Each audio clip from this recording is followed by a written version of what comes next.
Selon des travailleurs, il serait une centaine à œuvrer à ce chantier de construction. Plusieurs dénoncent des lacunes flagrantes pour les protéger du coronavirus. En dedans de la bâtisse, on est supposé d'avoir des affaires pour laver les mains sur chaque plancher. Il n'y a pas ça. On a 3 bouteilles de Purex. Aux 3 portes, on a 6 planchers. Pour 3 bouteilles, c'est comme pas beaucoup, là. De plus, il serait impossible de respecter la distance de 2 mètres entre chacun des travailleurs.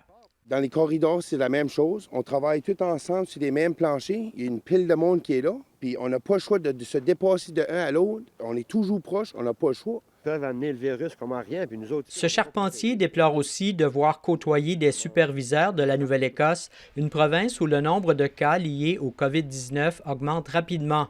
Moi, ce qui me dérange le plus, c'est que les 3 gros boss, ça vient de Nova Scotia. Puis ils rentrent ici les lundis, puis ils n'ont pas besoin d'être en quarantaine à rien. Ils s'en sollicitent tout de suite. Les 3 étaient dans la bâtisse ce matin. Les travailleurs craignent pour leur santé, pour celle de leurs collègues de travail, mais surtout pour la santé de leur famille. Puis moi, j'ai très peur de rentrer, de pogner de quoi ici, puis arriver chez nous, puis donner ça à mes enfants. À leur avis, les travaux à ce chantier devraient être suspendus.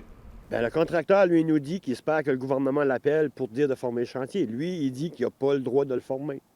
D'autant plus, dit-il, que toutes les conditions sont réunies pour favoriser la propagation du virus. Ça s'en vient plus vite, là, ce virus-là. Il n'est pas ici encore, mais si ça continue comme ça, ce qui rentre ici dedans, il y a 90 gars qui ont la chance de le pogner. Maintenant qu'ils ont dénoncé la situation, ces travailleurs craignent des représailles. On a tellement à prendre nos jobs, là. Ouais, on a tellement perdu notre job right now, juste en cause qu'on est ici. L'entrepreneur Pomerleau du Québec, responsable du chantier, n'a pas répondu à notre demande d'entrevue. Ici François Vigneault, Radio-Canada, Bathurst.